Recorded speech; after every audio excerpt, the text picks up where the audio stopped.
একটা ছেলে অনার্স করে মাস্টার্স করে এসে একটা ব্যবসা শুরু করবে, এটা বাবা মা খুবই রিলাক্ট্যান্ট ব্যাপারটার প্রতি, যে ব্যবসা করবা, এই জন্য তোমাকে পড়াশোনা করেছি যে তুমি ব্যবসা করবা। অথচ ব্যাপারটা এরকম ছিল না। আমর ইবনে আস রাদিয়াল্লাহু তাআলা রাসূল সাল্লাল্লাহু আলাইহি ওয়াসাল্লাম বলতেছেন, হ্যাঁ আমর, তুমি ব্যবসায় মনোযোগী হও, নেক মানুষের হাতে হালাল মাল এটা থাকা দরকার, নেক মানুষের হাতে হালাল মাল থাকার দরকার, এর দ্বারা সে আত্মীয়তার হককে আদায় করে।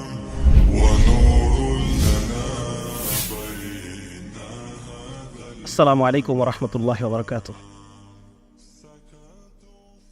সবাই ভালো আছেন? আলহামদুলিল্লাহ, মাশাআল্লাহ। সকাল থেকে পুরো দিনব্যাপী প্রোগ্রাম, তো এই মুহূর্তে এসে আসলে কথা খুব বেশি লম্বা করাটা ঠিক হবে না, তাই না?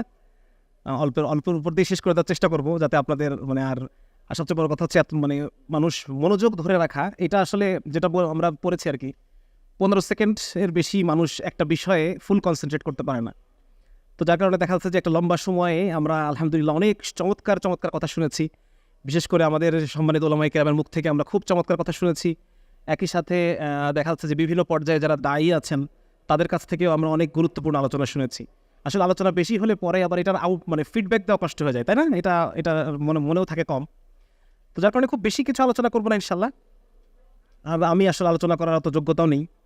হ্যাঁ, বিশেষ করে আমার হাত পা কাঁপতেছে, কারণ আমি আশা করি না যে এত শানদার প্রোগ্রাম আয়োজন হয়েছে, তাহলে হয়তো আমি আরও স্লাইড রেডি করে আরও প্রিপারেশন আসতাম। এবং বিশেষ করে আমার খুব মহব্বতের দুজন আলেম আমার সামনে উপবিষ্ট আছেন। বিশেষ করে উলামায়ে কেরামের সামনে এই ধরনের জ্ঞান বুদ্ধি ছাড়া কথা বলা, এটা একটা নার্ভাস হয়ে পড়ি আর কি। তো যাই হোক, মূলত আমার আলোচনাটা আজকে থাকবে যে ব্যবসা যে বিষয়টা, যদিও ব্যবসার আমি কিছুই বুঝি না, আমার আসলে দূর পর্যন্ত ব্যবসায়ী আত্মীয় স্বজন আমার সাথে কোনো সংস্রব নেই, সবাই চাকরিজীবী আশপাশের সবাই। তো যার কারণে তবে পড়াশোনা করে বিভিন্ন বিষয় ঘেটে আমি এতটুকু পর্যন্ত বুঝতে পেরেছি যে ব্যবসা করাটা আমাদের জন্য জরুরি। এবং এই ব্যাপারটাই এমন যে এই ব্যাপারটাই কেউ যদি একজন ভালো মুসলিম হয় তাহলে সে একজন সফল ব্যবসায়ী হতে পারবে। ভালো মুসলিম হওয়ার জন্য যে সিফতগুলো প্রয়োজন হয়, ওই সিফতগুলো ভালো ব্যবসায়ী হওয়ার জন্য জরুরি। হ্যাঁ, এবং এই বিষয় আমার মনে হচ্ছে যে মুসলমানরা আমাদের একটা বিশাল লিগ্যাসি ছিল ব্যবসা নিয়ে। হ্যাঁ, বিশাল একটা লিগ্যাসি, একটা বিশাল ঐতিহ্য ছিল ব্যবসার, যেই জিনিসটা আমরা হারিয়ে ফেলেছি। তো এই বিষয়টা নিয়ে আমি কিছু আলোকপাত করব, যাতে করে আমাদের মধ্যে একটা আগ্রহ তৈরি হয়, একটা জজবা তৈরি হয়, এবং একটা সমাজের প্রতি দায়িত্বশীলতা থেকে ব্যবসার প্রতি আমাদের একটা যেন একটা আকর্ষণ তৈরি হয়। এই বিষয়টা নিয়ে মূলত আজকে আমি আলোচনা করব।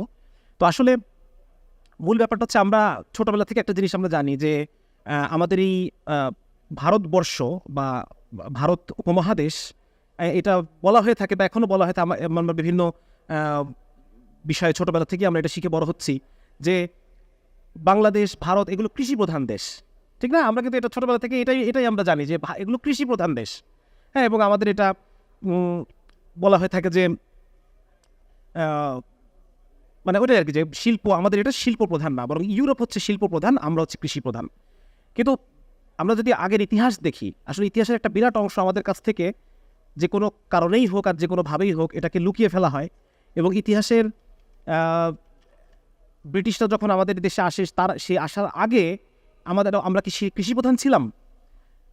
তো যদি কেউ ইতিহাস ঘাটে, তাহলে দেখবে যে না, আমরা আসলে কৃষিপ্রধান দেশ ছিলাম না।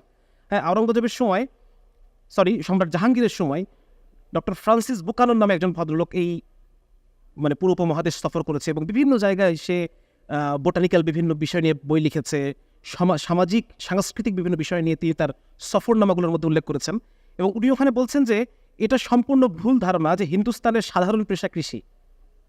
উনি বলছেন যে এটা সম্পূর্ণ ভুল ধারণা যে হিন্দুস্তানের সাধারণ পেশা কৃষি, মূলত হিন্দুস্তানিরা শিল্পজীবী। এটা সম্রাট জাহাঙ্গীরের সময় উনি এই রিপোর্ট দিচ্ছেন। হ্যাঁ, এবং উনি বলছেন যে তাদের উৎপাদিত কাপড় এবং অন্যান্য শিল্পজাত দ্রব্য ছিল খুবই উন্নত। এবং উনি আরেকটা জায়গায় উনি বলতেছেন যে যে পরিমাণ মানুষ কৃষিজীবী, ঠিক ওই পরিমাণ মানুষই শিল্পজীবী। তো সেই হিসেবে আসে যে উনি পরে আরেকটা জায়গায় বলতেছেন যে 40% মানুষ কৃষিজীবী, তার 100 ভাগের মধ্যে 40 ভাগ কৃষিজীবী, 40 ভাগ শিল্পজীবী। এবং ওই সময়টাকে আমাদের যারা হিস্টোরিয়ান তারা বলতেছে এটা শিল্প বিপ্লব তো তখন হয় নাই, এটাকে তারা বলতেছে প্রোটো ইন্ডাস্ট্রিয়ালাইজেশন। এবং এখানে কুটির শিল্প, মূলত কুটির শিল্প।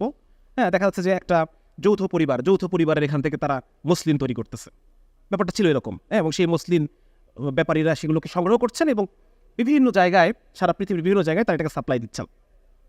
আচ্ছা, তারপর আমরা একটু দেখি যে কী ধরনের শিল্প ছিল, এটা নিয়ে আমি যদি একটু বলতে চাই যে এইটা বলতেছেন আওরঙ্গজেবের যিনি ব্যক্তিগত চিকিৎসক ছিলেন ফ্রান্সিস বার্নিয়ার, উনি ওনার ভ্রমণ কাহিনীর মধ্যে এটা লিখতেছেন যে ভারত কি কি জিনিস সারা দুনিয়ায় তারা রপ্তানি করতো। মসলিন, সিল্ক, প্রিন্টের কাপড়, এমব্রয়ডারি, পাটের গালিচা, তামা পিতলের পাত্র, গহনা, লেদার প্রোডাক্ট, অস্ত্রপাতি, পারফিউম। আজকে পারফিউম আমরা কিনি কোথা থেকে? পুরোটা ইউরোপ থেকে, তাই না? ইটালি, ফ্রান্স, এখান থেকে আমাদের পারফিউম আসে। অথচ হিন্দুস্তান আমরা একসময় পারফিউম সারা পৃথিবীতে রপ্তানি করতাম। ঠিক আছে, তারপর হচ্ছে অস্ত্রপাতি, পারফিউম, হাতির দাঁতের কারুকাজ এবং কাগজ, এই জিনিসগুলো সারা পৃথিবীতে এই ভারতীয় উপমহাদেশ এবং আরও স্পেসিফিক্যালি যদি বলি বেঙ্গল, আমরা রপ্তানি করতাম। ঠিক আছে, এবং আরেকটা জিনিস উনি বলছেন যে হিন্দুস্তান প্রসঙ্গে এই মূলত উনি চিঠিটা লিখেছেন ফ্রান্সের যিনি অর্থসচিব, অর্থমন্ত্রী, মানে সেক্রেটারি অফ ফিন্যান্স মানে অর্থমন্ত্রী, তো ওনাকে মসিয়ে কলবার্ট, ওনাকে উদ্দেশ্য করে উনি লিখেছেন এবং উনি উল্লেখ করছেন যে হিন্দুস্তানের ব্যাপারে একটা বিষয় খুবই লক্ষণীয়, সেটা হচ্ছে যে সোনা রূপা হিন্দুস্তানে যেটা ঢুকে এইটা আর হিন্দুস্তান থেকে কখনো বাইরে বের হয় না। মানে হিন্দুস্তানিরা কথার কথা, আমি তুর্কি কফি কিনবো, সেখানে আমি সোনা দিয়ে কিনবো না, আমি হিন্দুস্তানি প্রোডাক্ট দিলে তুমি এর বদলে আমাকে কফি দিবা। তার মানে সারা পৃথিবী থেকে সোনা যেগুলো হিন্দুস্তানে ঢুকতো, উনি বলতেছেন এই সোনা আর কোনোদিন বের হইতো না। তাহলে সেই সোনা এখন কই? সেই সোনা কোথায়? হ্যাঁ তো যাই হোক, তো বিষয়টা হচ্ছে এটা যে আসলে মূলত, এবং আরো একটা বিষয় এখানে রাধাকুমুদ মুখার্জি উনি লিখছেন 1660 থেকে 1665 এই সময়ে উনি জিওগ্রাফিক্যাল অ্যাকাউন্ট অফ বে অফ বেঙ্গল এটা নিয়ে উনি লিখছেন এবং উনি বলছেন যে বহু ইংরেজ জাহাজ ব্যবসায়ীর জাহাজ, পাল, মাস্তুল প্রতি বছর এই বাংলা থেকে বানায় নেওয়া হয়। বহু ইংরেজ জাহাজ ব্যবসায়ীর জাহাজ কোথা থেকে বানায় নেয়? বাংলাদেশ থেকে, চট্টগ্রাম পোর্ট থেকে বানায় নেয়।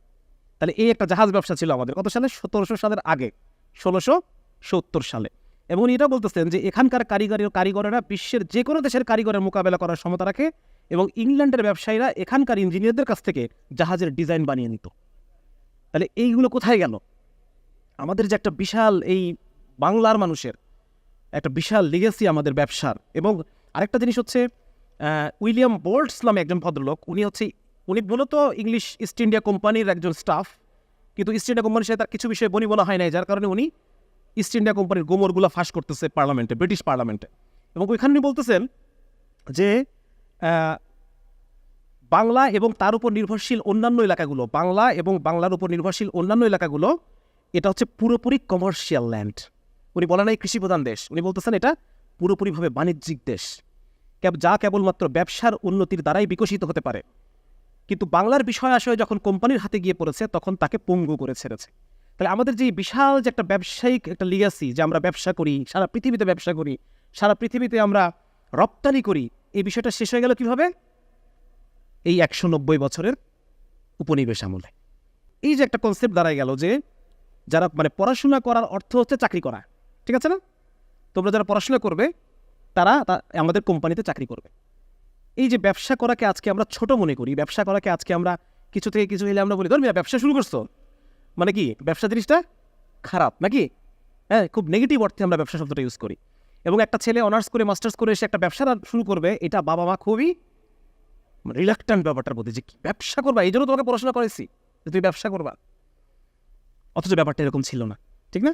তাহলে ব্যবসা করা যে খারাপ, এই জিনিসটা কীভাবে আসলো আমাদের মধ্যে? বা ব্যবসা করাটা ব্যাপারটা যে সমাজ গ্রহণ করে নিচ্ছে না, যে একটা ছেলে অনার্স মাস্টার্স করে এসে সে ব্যবসা করবে, এটা সমাজ গ্রহণ করছে না। এটা এসেছে এই কলোনিয়াল মেন্টালিটি থেকে, যে মেন্টালিটি তারা 190 বছরে তৈরি করেছে। এবং 1835 সালে যখন তারা নতুন শিক্ষা ব্যবস্থা প্রণয়ন করলো নেটিভদের জন্য, হ্যাঁ, সেখানে তাদের উদ্দেশ্য ছিল এটা যে এই শিক্ষা ব্যবস্থার মধ্য দিয়ে আমরা ইন্টারপ্রেটার্স তৈরি করব। কি তৈরি করব? ব্যবসা করবা এটা হবে না, তোমরা ইন্টারপ্রেটার্স হবা, চাকরি করবা। নেটিভ তোমরা চাকরি করবা, ব্যবসা তো করবো আমরা ইস্ট ইন্ডিয়া কোম্পানি, ঠিক আছে না? এই বিষয়গুলো আপনার আরও মানে সুন্দর বোঝা যায় যদি কখনো কেউ কুষ্টিয়া মেহেরপুর এলাকায় সফর করেন। সেখানে দেখবেন মাইলের পর মাইল, হেক্টরের পর হেক্টর জমি তামাক চাষ করা হয়েছে। এটা একটা উদাহরণ দিচ্ছি, তামাক, চা, এটার কোনোটারই first grade, second grade, third grade, প্রথম দিককার 4-5টা গ্রেড এই বাংলাদেশের মার্কেটে ঢোকে না। এটা আপনারা জানেন অনেকেই। মানে এইগুলোর মানে তারা তামাকটা চাষ করেই নিয়ে যাওয়ার জন্য। আগে ছিল ব্রিটিশ ইস্ট ইন্ডিয়া কোম্পানি, এখন ব্রিটিশ আমেরিকান টোবাকো, একই জিনিস, একই নাকি? হ্যাঁ, সেই কলোনিয়াল সেই বিষয়টা এখনও আছে। তো ওপর কথা এটাই যে আমি বলতে চাচ্ছি যে মূলত আমাদের ব্যবসা ব্যাপারটা আমাদের একটা লিগ্যাসি, এবং এই জিনিসটা আমরা হারিয়েছি। এই ব্যবসা ব্যাপারটার মানে প্রতি যে একটা কি বলা যায়, মানে ব্যবসা করতে হবে বা ব্যবসা করা, এই জিনিসটা আমরা হারিয়েছি আমাদের কলোনিয়াল পিরিয়ডে। এবং আমাদেরকে শেখানো হয়েছে যে ব্যবসা করাটা ছোট কাজ, বরং তোমাকে চাকরি করতে হবে, ফুলবাবু হয়ে থাকতে হবে। হ্যাঁ, ব্যবসাগুলো তো গায়ে একটু কাদামাটি লাগে, ঘোরাফেরা করতে হয়, বিভিন্ন জায়গায় যেতে হয়, কিন্তু তোমাকে ফুলবাবু হতে হবে। এই যে একটা বাবু কালচার, এই বাবু কালচারটা ব্রিটিশ আমলে তৈরি। তো যাই হোক, এটা আসলে একটু জাস্ট টাচ করলাম যে আসলে ব্যবসাটাই আমাদের, বিশেষ করে মুসলিমদের, বাঙালিদের কথা তো বাদ দিলাম, এবার হচ্ছে মুসলিমদের জায়গায় আসি। ব্যবসা মুসলিমদের একটা বিরাট লিগ্যাসি। একজন ওলামায়ে কেরাম, একজন বই পড়ছিলাম একজন আলেমের, উনি লিখছেন যে ইউসুফ আলাইহিসসালামের সময় থেকে আমাদের যে দাক্ষিণাত্য, কেরালা, তামিলনাড়ু, মালাবার, এই এলাকার সাথে আরবদের ব্যবসায়িক সম্পর্ক ইউসুফ আলাইহিসসালামের যুগ থেকে। আপনারা জানেন যে আরবদের মধ্যে সূরা কুরাইশ থেকে আমরা জানি যে আরবদের ব্যবসায়ের প্রতি আসক্তি, নাকি? তাদের আসক্তি রয়েছে শীত এবং গ্রীষ্ম সফরের। শীতের সময় তারা যাবে ইয়ামেনের দিকে, গ্রীষ্মের সময় তারা যাবে সিরিয়ার দিকে। তো এই যে একটা মানে ব্যবসা ব্যাপারটাই আসলে সেই মানে জাহেলি যুগেরও আগ থেকে আরবদের সাথে এই ব্যবসা ব্যাপারটা ওতপ্রোতভাবে জড়িত। এবং এই পরবর্তীতে যে এই যে আপনারা খুব খেয়াল করলে দেখবেন যে শ্রীলঙ্কার মুসলিমরা কোন মাযহাবের, কারো কোনো ধারণা আছে কিনা? শ্রীলঙ্কার জামাতের সাথে কেউ কখনো চলেছেন কিনা? শ্রীলঙ্কার মুসলিমরা শাফি। ভারতের দাক্ষিণাত্য, দক্ষিণ দিকের যে মুসলিমরা, এরা শাফি মাযহাবের। মালয়েশিয়া, ইন্দোনেশিয়া শাফি মাযহাবের। তাহলে দেখছেন যে এই যে মানে সি কোস্ট বরাবর যে জায়গাগুলো, এরা শাফি মাযহাবের। এর পেছনে কারণ হচ্ছে এই এলাকায় ইসলাম ছড়িয়েছে ব্যবসায়ীদের দ্বারা। কাদের দ্বারা? ব্যবসায়ীদের দ্বারা। হ্যাঁ, মানে এই এলাকায় তো কোনো মুসলিম আর্মি যায় নাই। মুসলিম আর্মি এসেছে উত্তর ভারতে, বাংলায়। কিন্তু বিশাল যে একটা দক্ষিণ ভারত, শ্রীলঙ্কা, আমাদের বাংলাদেশের নোয়াখালী এলাকা, তারপর হচ্ছে চট্টগ্রাম এলাকা, তারপর যদি আমরা আরাকানের দিকে যাই, আরাকান, তারপর মায়ানমারের কিছু অংশ, মালয়েশিয়া, ইন্দোনেশিয়া, ব্রুনেই, এইসব, ফিলিপাইন একসময় মুসলিম সংখ্যাগরিষ্ঠ দেশ ছিল। ফিলিপাইনের রাজধানী হচ্ছে ম্যানিলা, নাকি? ম্যানিলা না, এটা আমানিল্লাহ, নাম ছিল আমানিল্লাহ। এটা অপভ্রংশ হতে হতে ম্যানিলা হয়ে গেছে। তো এই জায়গাগুলোতে ইসলাম ছড়ানো, এটার মাধ্যম ছিল ব্যবসা। এবং আমরা একটা খুবই আমরা মানে আপনারা অনেকে জানেন আমি তাবলীগের সাথে সম্পর্কযুক্ত, এবং এখানে খুব একটা ঘটনা আমরা খুব উল্লেখ করা হয়, আলেমরা বয়ানে বলেন বা অন্যরা বয়ানে বলেন। সেটা হচ্ছে সাহাবীরা যখন প্রথম চীন দেশে গেলেন, ক্যান্টন শহরে, সেখানে তারা প্রথম কি করলেন? প্রথম তারা ব্যবসা শুরু করলেন। এবং ব্যবসা শুরু করার মধ্যে তাদের কিছু বিশেষ বৈশিষ্ট্য ছিল, আমরা আলোচনা করবো সামনে ইনশাআল্লাহ। আর যদি আপনাদের বিরক্ত লাগে তাহলে তাড়াতাড়ি শেষ করে দেবো। হ্যাঁ, তো ব্যবসার বৈশিষ্ট্য ছিল, এক নম্বর হচ্ছে তারা বিকৃত মাল ফেরত নিতেন। রাসূলুল্লাহ সাল্লাল্লাহু আলাইহি ওয়াসাল্লামের হাদিস অনুসারে তারা যখন ক্রেতাকে কোনো প্রোডাক্ট দিতেন, পাল্লাটা একটু ঝুঁকিয়ে দিতেন। এক কেজি কিনছে, তাকে আমি 1 কেজি 30 গ্রাম দিলাম। তারা বিকৃত মাল ফেরত নিতেন। পণ্য যখন তারা বিক্রি করছেন, পণ্যের দোষ বলে দিতেন। আচ্ছা, এটা পণ্যের দোষ বলা সম্পর্কে একটা ঘটনা মনে পড়লো, আপনার একটা বলি। মোহামেন পাটোয়ারি ভাই নামে একজনকে আপনারা হয়তো অনেকেই ছিলেন। হ্যাঁ, অর্থনীতিবিদ হিসেবে, তরুণ অর্থনীতিবিদ হিসেবে মাশাআল্লাহ বেশ ভালো কিছু বই উনি লিখেছেন। তো উনি নরওয়েতে পড়াশোনা করছেন দীর্ঘদিন। তো উনি বলতেছেন যে ভাই, নরওয়েতে আমি একটা দোকানে গেলাম, একটা শার্ট কিনবো। তো সেই শার্টে ট্যাগ লাগানো আছে যে শার্টের একটা বোতাম নাই, এবং এই জন্য এটার দাম 10 ক্রোনা পরিমাণ কম, 10 ইউরো পরিমাণ কম, যেহেতু এর একটা বোতাম নাই। তো সে যখন শার্টটা চুজ করার পরে সেলসম্যান দৌড়ে আসছে, এসে বলতেছে এটা নিয়ে না, এটা বোতাম নাই, এটার বোতাম নাই। তো উনি বলতেছেন যে হ্যাঁ, আমি দেখছি তো বোতাম নাই, এই জন্য তো আমি নিচ্ছি, যে এটার দাম 10 টাকা কম। পরে যখন যে ক্যাশে যে লোকটা বসে, সেও বলতেছে ভাই দেখেন, কিন্তু বোতাম কিন্তু নাই। তো বলছে হ্যাঁ, আমি এই জন্যই কিনতেছি, এটা কিনে ফেললো। তখন আমার মনে পড়লো, বাংলাদেশ হলে কি হইতো? হ্যাঁ, এটা বোতাম ছাড়াই হয়। হ্যাঁ, অথচ দেখেন, মানে এটা থেকে বোঝা গেল যে মানে ব্যবসায়ের মধ্যে যে সিফতগুলো ছিল, যেই সিফতের দ্বারা মানুষ আকর্ষিত হয়, যে সিফতগুলোর দ্বারা মানুষ আগ্রহী হয়, হ্যাঁ, এই সিফতগুলো আমরা ছেড়ে দিয়েছি।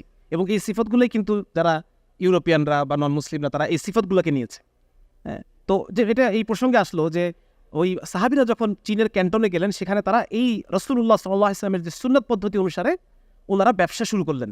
এবং তখন অমুসলিম চীনারা তারা এসে বলতেছে, আপনারা জানেন যে চীনে হুই যারা জনগোষ্ঠী, এরা কিন্তু মুসলমান, ঠিক আছে না? উইঘুররা তো আছেই, উইঘুররা আবার মুসলমান হয়েছে সৈন্যবাহিনীর মাধ্যমে, মানে এই দিক দিয়ে সৈন্যবাহিনী যখন দখল করতে করতে গেছে সেইভাবে। কিন্তু চীনের দক্ষিণ দিকে হুই জনগোষ্ঠী, বিশাল একটা পপুলেশন, সেই হুই জনগোষ্ঠী মুসলমান হয়েছে আমাদের এই যে সুফি মেহনত বা ব্যবসায়ীদের জানাগোনা এর মাধ্যমে। এবং এখানে তারা তখন গিয়ে জিজ্ঞেস করতেছে, এত সুন্দর তোমাদের ব্যবসা, তোমরা কারা? তো বলছেন যে আমরা মুসলমান। তখন তারা আইডিওলজি দ্বারা প্রভাবিত হয়েছে যে এত সুন্দর মানুষ যারা এত সুন্দরভাবে ব্যবসা করে তারা নিশ্চয়ই সত্যের পথে আছে, তাদের জীবনটা কত সুন্দর। হ্যাঁ, এই যে আকর্ষণ, এই আকর্ষণের ফলে তারা আস্তে আস্তে মুসলমান হওয়া শুরু করেছে। তো ব্যবসা আমাদের একটা দাওয়া, ঠিক না? ব্যবসা শুধুমাত্র একটা রিজিক না, শুধুমাত্র একটা জীবিকা না। ব্যবসা শুধুমাত্র জীবিকা না, ব্যবসা মুসলমানের দাওয়া। ব্যবসার দ্বারা ইসলাম, বিশাল ভূখণ্ডে ইসলাম ছড়িয়েছে। আজকে মুসলমান অন্যান্য সব কিছু হারানোর সাথে সাথে আমরা ব্যবসাও হারিয়ে ফেলেছি। অথচ ইহুদির সন্তানরা বাপের সাথে খাওয়ার টেবিলে আলোচনা করে কি নিয়ে জানেন? বলেন তো কি নিয়ে? ব্যবসা নিয়ে আলোচনা করে। এবং খুররম মুরাদ নামে একজন ভাই, একটা বই আছে $1 বিলিয়ন মুসলিম, উনি ওখানে লিখেছেন যে আমি যে ভার্সিটিতে পড়ি সেই ভার্সিটিতে আমি দেখেছি যারা খ্রিস্টান ছেলে তারা, আমাদের ভার্সিটি পড়ুয়ারা তো নবাবউদ্দৌলা, তারা মনে করে যে আমরা বাবার টাকায় পড়বো, পড়া শেষ করবো, তারপরে যে একটা চাকরি বাকরি খুঁজবো। কিন্তু ইউরোপ আমেরিকাতে এটা করার কোনো সুযোগ নাই। ইউরোপ আমেরিকাতে সেখানে তাদেরকে পার্ট টাইম জব করতে হয়। হ্যাঁ, পড়াশোনার পাশাপাশি, ভার্সিটিতে পড়াশোনার পাশাপাশি তাদেরকে পার্ট টাইম জব করতে হয়, জব করে নিজের টিউশন, মানে ভার্সিটির টিউশন ফি এগুলো শোধ করতে হয়। তো উনি বলতেছেন যে খ্রিস্টান যারা ছাত্র তারা পার্ট টাইম জব খোঁজে, আর ইহুদি ছাত্ররা খোঁজে পার্ট টাইম ব্যবসা। ঠিক আছে না? তো প্রভাব বিস্তারের জন্য ব্যবসার কোনো বিকল্প নাই। তো যার কারণে ভাই এটা মানে আমি আমার আলোচনার মূল দাওয়াত যেটা, সেটা হচ্ছে যে as a community, as a উম্মাহ আমাদেরকে আবার ব্যবসার দিকে ফেরত আসতে হবে। কারণ এই ব্যবসার মধ্যে আমাদের দাওয়া আছে, এই ব্যবসার মধ্যে ইসলামের প্রসার আছে, এবং এই ব্যবসার মধ্যে মুসলমানদের শক্তি আছে। ঠিক আছে না ভাই? তো আরেকটা বিষয় আপনাদেরকে একটু আলোচনা করি, সেটা হচ্ছে যে ব্যবসা করার জন্য যে সুন্নাহ পদ্ধতিগুলো আছে রাসূল সাল্লাল্লাহু আলাইহি ওয়াসাল্লামের কাছ থেকে, ছোট ছোট যে বিষয়গুলো আমরা মানে কিছু কিছু হাদিসের মাধ্যমে যে মূলনীতিগুলো আমাদের উলামায়ে কেরাম আমাদের সামনে তুলে ধরেন, এটা কি পরিমাণ জরুরি। যেমন একজন ব্যবসায়ী, আমি একটু আগে শুরুতে একটা কথা বলছি, সেটা হচ্ছে একজন ভালো মুসলিম হতে হলে আপনার মধ্যে যে গুণাবলীগুলো লাগবে, একজন সফল ব্যবসায়ী হতে গেলে ঠিক হুবহু ওই গুণাবলীগুলো আপনার মধ্যে লাগে। দুইজন বিখ্যাত রিসার্চার, আমি নামটা নোট করে আনবো চিন্তা করে আমি আনতে পারি নাই, তারা টপ ধনী 200 লোকের মধ্যে একটা রিসার্চ করবে। তো টপ ধনী 200 লোকের যখন তারা লিস্ট করছে, এবং লিস্ট করার পর তারা যখন তাদেরকে বিভিন্ন ইন্টারভিউ নিচ্ছে বিভিন্ন রিসার্চের ব্যাপারে, তো দেখা গেল যে এই টপ 200 ধনী লোকের মধ্যে মেজরিটি 85% তারা ঋণী, বেসিক্যালি তারা ঋণগ্রস্ত। ব্যাপারটা বুঝতে পারছেন? মানে তারা ঋণগ্রস্ত, টপ 200 ধনী লোকের মধ্যে যারা আছে। তখন ওরা চিন্তা করলেন যে লোক ঋণগ্রস্ত সে তো আসলে রিয়েল ধনী তো সে না। কথার কথা, যে মানুষটার ক্রেডিট কার্ড আছে, এই মানুষটা কি ঋণগ্রস্ত নাকি সে স্বাবলম্বী? হ্যাঁ, সে তো এই মাসের খরচ করে ফেলতেছে, সে তো ঋণগ্রস্ত, তাকে এই ঋণটা তো শোধ করতে হবে মাস শেষে, ঠিক না? তো ওনারা দেখলেন যে এই যে যারা এই যে টপ ধনী বলে আমরা যাদেরকে মনে করতেছি, যাদের ঠাট বাটের কোনো অভাব নাই, এই মানুষগুলো বেসিক্যালি তারা ঋণগ্রস্ত, এবং এরা প্রকৃত ধনী না। তাই প্রকৃত ধনী কারা? ওনারা আরও 200 লোকের লিস্ট করলেন, যে বাবা ধনী ছিলেন না, সে নিজ প্রচেষ্টায় ধনী হয়েছে, এই ধরনের কিছু মানুষ নিজ প্রচেষ্টায় ছোট থেকে সে কোম্পানি দাঁড় করিয়েছে, ধনী হয়েছে, এরকম 200 লোকের লিস্ট করলেন। তো ইন্টারভিউ যখন তারা নিতে গেলেন, তখন তারা দেখলেন যে আশ্চর্য ব্যাপার, যারা বসে আছে এদের পোশাক আশাককে কাউকে ধনী মনে হচ্ছে না, কাউকে মনে হচ্ছে না যে এই লোকগুলো বিলিয়নিয়ার। তার মানে প্রকৃত ধনী যে লোকটা নিজে কষ্ট করে মেহনত করে সে হাতের কামাই করে যে উঠে আসছে, এই মানুষটার এই মানে দেখালেপনা যে বিষয়টাকে বলে, কি আপনাদের এলাকায় কি বলে জানি না, হ্যাঁ, লৌকিকতা বা শো অফ, হ্যাঁ, এই বিষয়গুলো তাদের মধ্যে কম থাকে। তারা গবেষণার মধ্যে এই বিষয়টা আসলো আর কি। হ্যাঁ, এবং আপনারাও খেয়াল করে দেখবেন যে ওই যে উদাহরণ দিচ্ছে কি যেন, ফেসবুকের যিনি উদ্যোক্তা, ফেসবুকের মার্ক জাকারবার্গ, তাকে আপনারা এক কালারের গেঞ্জিতেই তাকে আপনারা দেখবেন, ওই একটা কালারেরই তার 10-15টা গেঞ্জি আছে। তার কথা হচ্ছে যে আমি গেঞ্জি চুজ করতে গিয়ে সময় ব্যয় করবো, এইটা মানে কোন কালার আমি আজকে পরলে ভালো হবে, এই সময় ব্যয় করতে আমি রাজি নেই, তার কথা হচ্ছে এটা।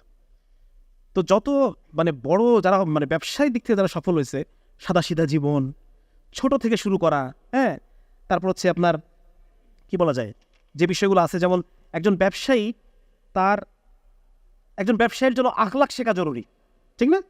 তাকে ক্রেতা বান্ধব হইতে হবে, তাকে কাস্টমারের সাথে কর্মচারীদের সুন্দর ব্যবহার করতে হবে। সে যদি সফল হতে চায়, ব্যবসা শুরু করলাম, শুরু করার পরে যেমন তেমন করে আমি আমার পার্টনারের সাথে খারাপ ব্যবহার করলাম, পার্টনারকে আমি লেনদেনে মোয়ামেলাত আমার সাফ না, তাহলে ব্যবসাটা নষ্ট হয়ে যাবে। কিন্তু কেউ যদি সফল হতে চায়, তাকে এই বিষয়গুলোতে খেয়াল রাখতে হবে কি না? তাকে এই বিষয়গুলোতে খেয়াল রাখতে হবে। লেনদেন সাফ হওয়া, আমানতদারিতা, মজুরি যথাসময়ে পরিশোধ করা, এই বিষয়গুলো একটা সফল ব্যবসার জন্য গুরুত্বপূর্ণ। ব্যবসা করলে পরে আকীদা সহি হয়। কীভাবে আকীদা সহি হয়? যেমন যে ব্যক্তি, আমি চাকরি করি, আমি দেখতেছি যে প্রতি মাসে আমার একটা ইনকাম চলে আসতেছে, তো সে কোম্পানি থেকে হওয়া দেখে, কিন্তু ব্যবসায়ী আল্লাহ থেকে হওয়া দেখে, যে এই মাসে আমার যে ইনকাম, সামনের মাসে তো, পরের মাসে তো সেটা হলো না, কমে গেল, ঠিক না? তো যার কারণে সে এই যে তার যে মানে কেউ যে একজন তাকসিম করতেছেন মালগুলোকে, সম্পদকে কেউ একজন বন্টন করতেছেন, এই বিষয়টা তার উপলব্ধিতে ধরা দেওয়া চাকরিজীবীর চেয়ে সহজ। তাহলে ব্যবসাটা মানে ইসলাম বান্ধব ব্যাপারটা, ইসলামের সাথে ব্যবসা ব্যাপারটা যায়। হ্যাঁ, আচ্ছা, তারপর সম্পদ যে ক্ষণস্থায়ী জিনিস, এই মাসে আমার এত লাভ হলো, পরের মাসে এত লাভ হলো না, পরের মাসে খরচ হয়ে গেল, কোনো মাসে লোকসান হয়ে গেল। তাহলে সম্পদ যে ক্ষণস্থায়ী, এই পৃথিবী যে ক্ষণস্থায়ী, এই বিষয়গুলো তার উপলব্ধিতে বেশি ভালো করে ধরা দেয়। তারপর হচ্ছে ব্যবসার দ্বারা ব্যবসায়ী তাওয়াক্কুল শেখে। কি শেখে? সে আল্লাহর উপর ভরসা করতে শেখে। আর আমরা চাকরিদাতার উপর ভরসা করতে শিখি, যারা আমরা চাকরি করি। এটা সত্য কথা। যেটা ব্যবসায়ের এই শিক্ষাগুলো, ইসলাম যে শিক্ষাগুলো দিতে চায়, এই শিক্ষাগুলো ব্যবসার মধ্য দিয়ে আসে। আল্লাহর সাথে সম্পর্ক তৈরি হয়, তার আমলের উপর নির্ভরতা বাড়ে, সে আমল করে আল্লাহর কাছ থেকে মানে চায়, ঠিক আছে না? দোয়ার উপরে তার নির্ভরতা বাড়ে, তার তকদিরে বিশ্বাস বাড়ে, তকদিরের উপর বিশ্বাস বাড়ে, লেগে থাকার যোগ্যতা। তার দেখেন সবগুলো কিন্তু ইসলামের সাথে যায়। লেগে থাকার যোগ্যতা, সবর করা, আশা করা, হ্যাঁ, আল্লাহর উপরে আশা রাখা। তারপর ধরেন যে আশা এবং ভয়ের একটা দোলাচল আছে, হ্যাঁ, আশা এবং ভয়ের মাঝখানে ঈমান। ছোট থেকে শুরু করা, পরিশ্রম করা, কোনো কাজকে ছোট মনে না করা, ঠান্ডা মাথা রাখা, ঠিক আছে না? তাড়াহুড়া প্রবণ না হওয়া, বদমেজাজি না হওয়া, আল্লাহর দানশীলতার উপরে ভরসা। এই যে দেখেন, প্রত্যেকটা গুণ কিন্তু ইসলাম আমাদেরকে শেখাতে চায়, ঠিক আছে না? তো যার কারণে দেখেন যে ব্যবসা ব্যাপারটাই ইসলামের সাথে যায়। এবং ব্যবসা যখন আমি রাসূল সাল্লাল্লাহু আলাইহি ওয়াসাল্লামের আল্লাহর হুকুম এবং রাসূলের সুন্নাত তরিকা অনুসারে করব, এই ব্যবসাটা হবে খেদমতে খালক। বর্তমানে পশ্চিমে একটা টার্ম খুব ব্যবহার হয়, এটাকে বলা হচ্ছে ভ্যালি মেন্টালিটি, ভ্যালি মানসিকতা। এটা কি জিনিস আপনাদেরকে একটু বলি, আপনারা একটু রিলেট করেন। সেটা হচ্ছে ক্রেতাকে খুশি রাখার চেষ্টা করা। ক্রেতাকে, তাহলে ওই হাদিসের সাথে রিলেট করেন যে যখন দিবা পাল্লাটা একটু ঝুঁকায় দাও, পাল্লাটা, ক্রেতাকে খুশি করার চেষ্টা করা। 2 নম্বর হচ্ছে কর্মচারীদেরকে সন্তুষ্ট করার চেষ্টা করা। শ্রমিকের ঘাম শুকানোর আগেই তার মজুরি দিয়ে দাও। খুশি? আচ্ছা, খুশি। 3 নম্বর হচ্ছে গ্রাহকের সমস্যার সমাধান খোঁজা, যে আমার যারা কাস্টমার, তাদের এই প্রবলেমগুলো হচ্ছে, এটাকে আমি কীভাবে সলভ করতে পারি। সবচাইতে যোগ্য লোক দিয়ে সমস্যার সমাধান করা সবচেয়ে সেরা উপায়। পৃথিবীতে অর্থবহ কোনো পরিবর্তন আনার চেষ্টা করা, এবং সব কিছু কীভাবে আরও সুন্দর করা যায়, হ্যাঁ, ইহসান করা যায়, কীভাবে সুন্দর করা যায়, সেই চেষ্টা করা। তাহলে এই কয়েকটা জিনিসকে বলা হচ্ছে পশ্চিমে ভ্যালি মানসিকতা, ভ্যালি মেন্টালিটি। ইসলাম তো এটা চাচ্ছে নাকি? ইসলাম তো ইহসান চাচ্ছে, ইনসাফ চাচ্ছে। 1400 বছর ধরে তো ইসলামী কথাটাই বলতেছে, ঠিক না? তো এই এখন দেখা গেছে যে সমস্ত বড় বড় কোম্পানিগুলো এই ভ্যালি মেন্টালিটি অনুসারে কাজ করে, তাদের ইয়ার এন্ড, তাদের যে লাভ, এটা বেড়ে গেছে, অনেক বেশি লাভ। যদিও মনে হচ্ছে যে ক্রেতাকে খুশি রাখতে গেলে আমার কিছু অতিরিক্ত আমার চলে যাচ্ছে, হ্যাঁ, তারপরে স্টাফকে খুশি রাখতে গেলে আমার অতিরিক্ত চলে যাচ্ছে, কিন্তু বছর শেষে দেখা যাচ্ছে বারাকা হয়ে গেছে, বরকত হয়ে গেছে, ঠিক আছে না?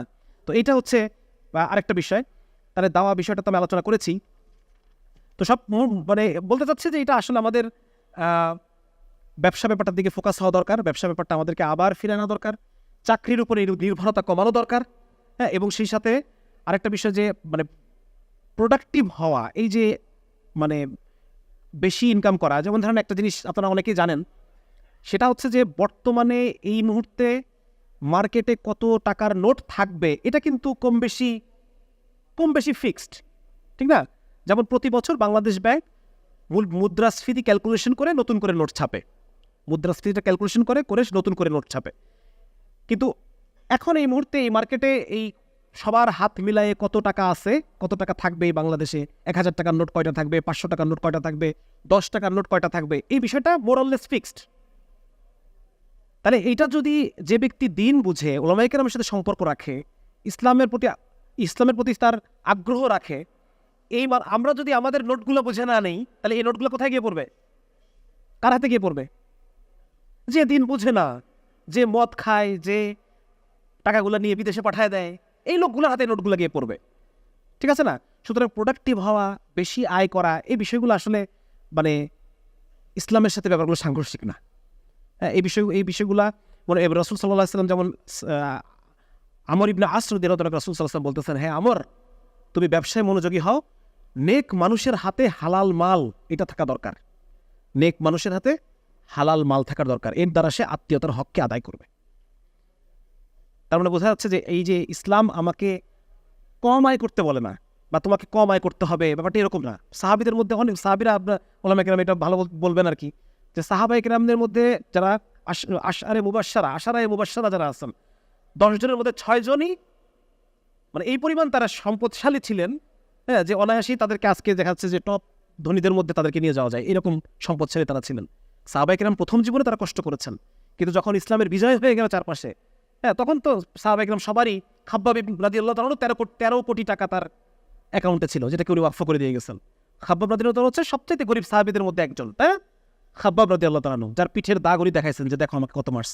ওমর রাদিয়াল্লাহু তাআলা তার পিঠ দেখতে চাইতেন প্রায়। তো সেই খাব্বাব রাদিয়াল্লাহু তাআলা তার মৃত্যুর সময় 13 কোটি টাকা মূল্যের সম্পদ রেখে গেছেন, যেটাকে উনি ওয়াকফ করছেন কর্জে হাসানা একটা প্রজেক্টে। ঠিক আছে? তো এরকম সাহাবায়ে কেরামের অনেক সম্পদ ছিল, তারা সম্পদ আয় করতেন অনেক, কিন্তু তারা কি করতেন বলেন? তারা ভোগ করতেন কম, সাদাকা করতেন বেশি, অনেক বেশি সাদাকা করতেন। কিছু কিছু জায়গায় আল্লাহ আমাকে নিয়েছেন এরকম জায়গায়, যে আমার কাছে মনে হয়েছে যে আজকে যদি আমার অনেক টাকা থাকতো, আমি এই প্রজেক্টের জন্য একটা পুরো বিল্ডিং ওয়াকফ করে দিতাম। এমন জায়গায় গেছি যে আমার মনে হয়েছে যে এত জরুরি একটা কাজ, এত জরুরি একটা প্রজেক্ট, কিন্তু মানে প্রতি মাসে তাদের এইটাকে সামলাতে গিয়ে হিমশিম খাইতে হচ্ছে।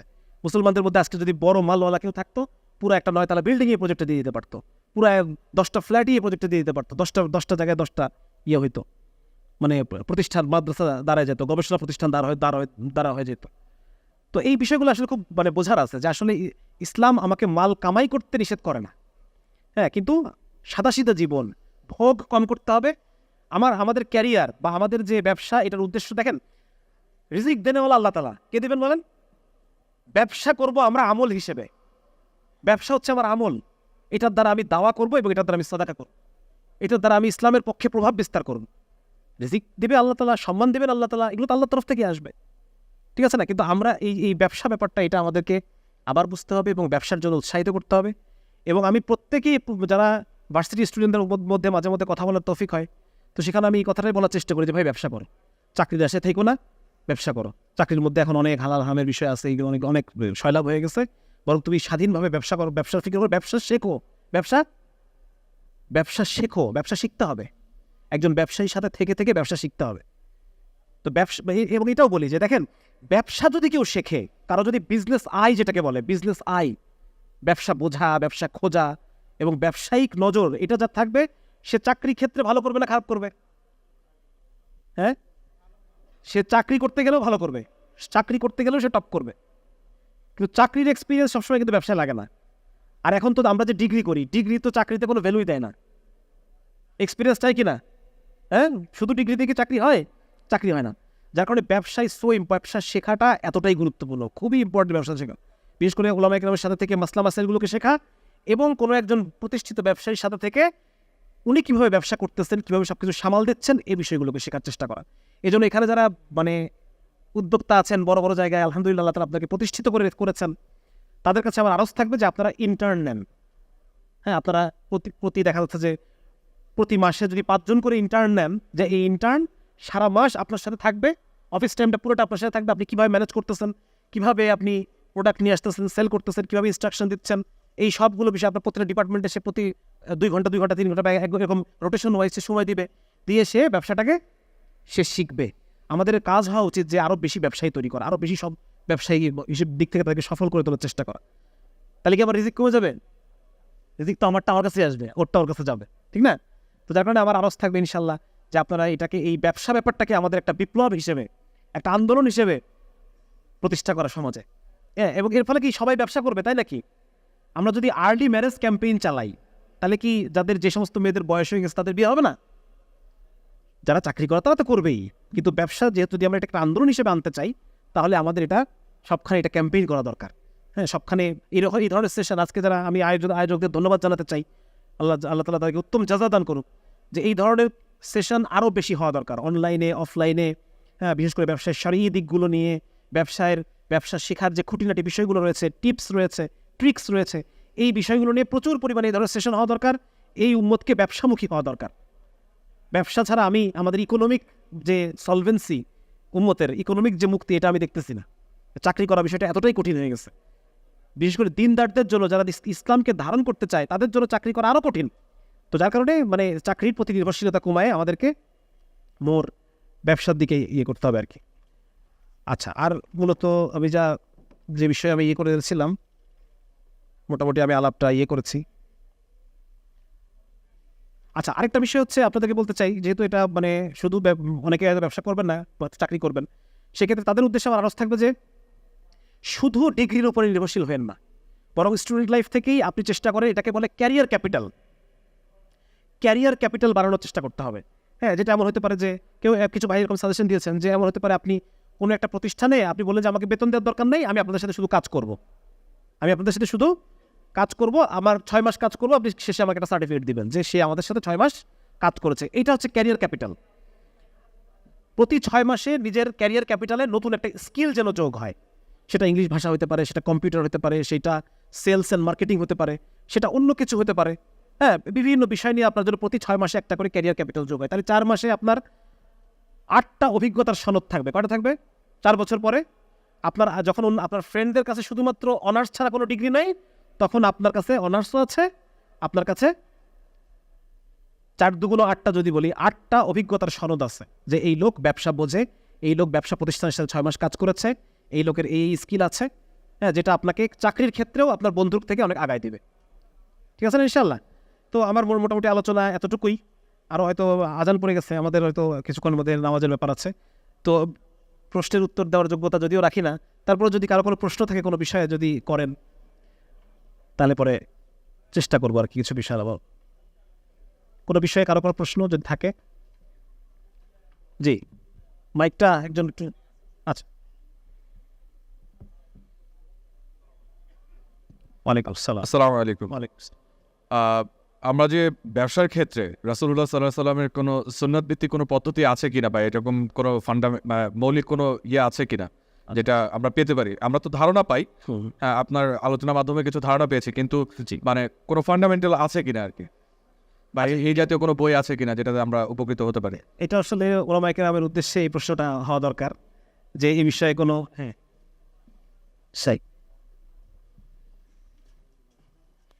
ভাই যে প্রশ্নটি করেছেন, ব্যবসার ক্ষেত্রে যে শারিয়া, সুন্নাহ, কীভাবে খুঁজে পাবো, ব্যবসার ক্ষেত্রে সুন্নাহ কী কী, এ বিষয়ে বাংলা ভাষায় বইগুলো খুব একটা অ্যাভেলেবেল না। বাকি আরবিতে খুব ভালো চমৎকার কিছু বই আছে, এটা হলো প্রথম একটা সোর্স। আরবি আপনি অনেকে পড়তে পারবে না, আমি আরেকটা অপশান দিব আপনাদেরকে। যারা আরবি জানেন তাদের জন্য ডক্টর আফফান, ওনার একটা বই আছে, যারা আরবি জানেন তাদের জন্য বলছি, ফিকহু তাজে আল মুসলিম, একজন মুসলিম ব্যবসায়ী কেমন হবে, 400 পৃষ্ঠার বই। যারা আরবি জানেন তারা অনলাইনেও পাবেন, এটা অ্যাভেলেবেল। এবং ওইটার মধ্যে আজকে শক্তি ভাই যা বলেছেন, আপনার একজন মুসলিম ব্যবসায়ী কেমন হওয়া উচিত, অনেক বিষয় নিয়ে আলোচনা। এবং এখানে আমি জানি অনেক প্রকাশক আছেন, আমি অনুরোধ করব যে আপনারা এই বইটা বা এই ধরনের একটা বই আপনারা অনুবাদ করার উদ্যোগ নিতে পারেন। আইএফএ কনসালটেন্সি শারিয়া টিম আছে, রিসার্চার টিম আছে, আমরা ইনশাল্লাহ এটা এফোর্ট দেওয়ার চেষ্টা করবো ইনশাল্লাহ। আর আপনি স্পেসিফিকলি যেটা বলতে যাচ্ছেন যে আমরা ব্যবসায়ীদের সুন্নাহ থেকে জানবো, এটা জানার এখন পর্যন্ত আমার জানা মতে বাংলাদেশে আইএফএ কনসালটেন্সি অনেকগুলো ব্যবসার উপর অনেকগুলো কোর্স আছে, ব্যবসায় সুন্নাহ প্রতিষ্ঠার উপর অনেকগুলো সহজলভ্য সহজবুদ্ধ প্রশিক্ষণ কর্মশালা আছে। আপনি এবং যারাই আপনার ব্যবসা ক্ষেত্রে সুন্নাহকে পরিপালন করার ইচ্ছা রাখেন, আমি অনুরোধ করবো আইএফএ কনসালটেন্সি ফেসবুক পেজে আপনার জাস্ট একটু চোখ বুলালে আপনার এই অনেক রিসোর্স আপনার পেয়ে যাবেন ইনশাআল্লাহ। শুকরান। ফিকহু তাজ আল মুসলিম। আচ্ছা, তবে একটা কথা আছে, শেষ আর 5 মিনিট সময় নেব।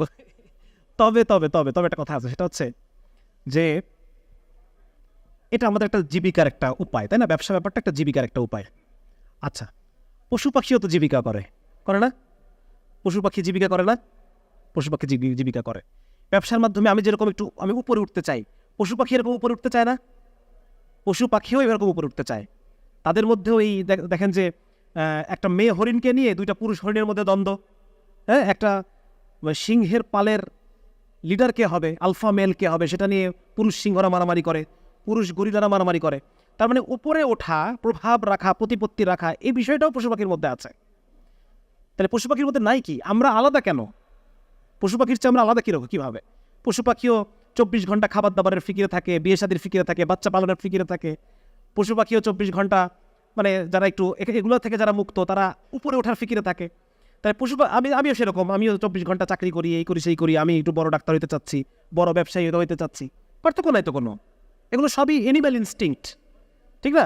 তাহলে পশু পাখির সাথে আমার মূল পার্থক্য কোথায়? মূল পার্থক্য হচ্ছে পশু পাখির কোনো মিশন থাকে না, আমার আপনার একটা মিশন থাকতে হবে।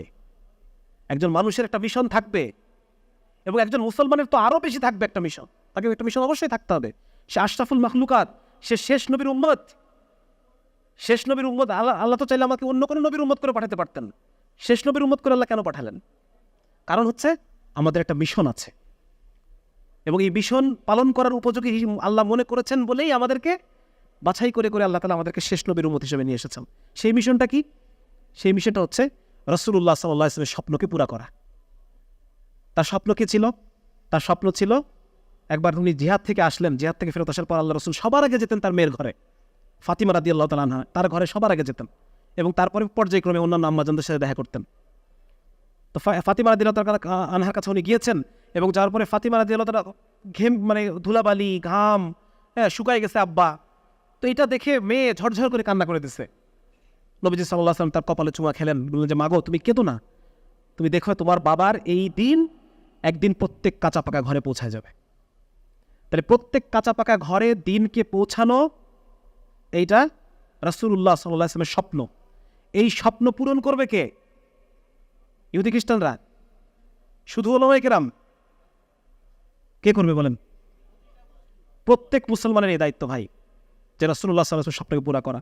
আল্লাহ রাসূল সাল্লাল্লাহু আলাইহি ওয়াসাল্লাম তার 23 বছরের মেহনতের মধ্য দিয়ে যে মডেল মানুষ তৈরি করে গেছেন, মডেল পরিবার তৈরি করে গেছেন, মডেল সমাজ তৈরি করে গেছেন, মডেল রাষ্ট্র তৈরি করে গেছেন, এই পদ্ধতিকে ব্যবহার করে পৃথিবীর প্রত্যেক কাঁচা পাকা ঘরে, ওই জাপানের এক দ্বীপের মধ্যে একটা মানুষ, তার কাছে এই ইসলামটাকে নিয়ে যাওয়া, পৌঁছায় দেওয়া, এই কাজটা আমাদেরকে করতে হবে, আমাদের প্রত্যেক মুসলমান করতে হবে। এবং এটাই আমাদের মিশন। এটা এক একজন এক একভাবে করবেন, এমন না যে আমি তাবলীগ করি এইভাবেই সবাইকে করতে হবে, বাট এরকম না। যে যেভাবে যার যেই ঝোঁক, যে দক্ষতা, যে যোগ্যতা, সেই অনুসরণ করে আমরা রাসূলুল্লাহ সাল্লাল্লাহু আলাইহি ওয়াসাল্লামের দিনকে পৌঁছায় দেওয়ার জন্য এটাকে আমরা মিশন হিসেবে নেই ভাই। এবং এই মিশনের জন্য আমার প্রত্যেক দিনের একটা অংশ, আমার জীবনের একটা অংশ, আমার কর্মদক্ষতার একটা অংশ, আমার জীবনী শক্তির একটা অংশ, আমার চিন্তা শক্তির একটা অংশ এই মিশনের জন্য ব্যয় হতে হবে। এটাই একটা পশুর সাথে আমার পার্থক্য। একটা পশু তার সব কিছু ব্যয় করে তার জীবিকার জন্য, তার অ্যানিম্যাল ইনস্টিংক্টের জন্য, যেটা সে বিনিময় দেখে, ঠিক আছে না? কিন্তু মিশন এমন একটা কাজ যেটার বিনিময় আমরা দুনিয়াতে দেখি না, আমরা দুনিয়াতে চাইও না, আমরা এটার বদলা নিব আখিরাতে আল্লাহর কাছ থেকে, ঠিক আছে না? তো এই জন্য একজন মুসলমানের অবশ্যই একটা মিশন থাকতে হবে, এবং সেই মিশন নিয়ে তাকে তার প্রতিদিনের একটা অংশ, তার প্রতিদিনের চিন্তা ফিকিরের একটা অংশ এই মিশনের পেছনে ব্যয় হতে হবে। এটা কি হবে, এটা আপনারা ঠিক করবেন, যার যারটা শেষে ঠিক করবেন। ওলামা কেরামের সাথে পরামর্শ করে নিজের দক্ষতা যোগ্যতা অনুসারে আপনারা এই মিশনকে ঠিক করবেন। কিন্তু এই ব্যাপারটা এটাকে আমরা এনকারেজ করতেছি, এর মানে এই না যে 24 ঘন্টা আমার শুধু এই জীবিকার পিছনেই যাবে, ঠিক না? বরং আমার তো এই ব্যবসা থেকে আমি আমার মিশনকে শক্তিশালী করবো, ঠিক কিনা? আমার মিশনকে শক্তিশালী করবো এই ব্যবসা থেকে। তো যার কারণে আল্লাহ তাআলা আমাদেরকে তৌফিক দান করুক। আল্লাহ তাআলা যেন আমাদেরকে একই সাথে একটা সুন্দর জীবিকা এবং একই সাথে আমাদেরকে মিশন নিয়ে চলার তৌফিক আল্লাহ তাআলা আমাদেরকে দান করুক। আমিন। আসসালামু আলাইকুম ওয়া রাহমাতুল্লাহি ওয়া বারাকাতুহু। بوصل الحبائب وفاك القول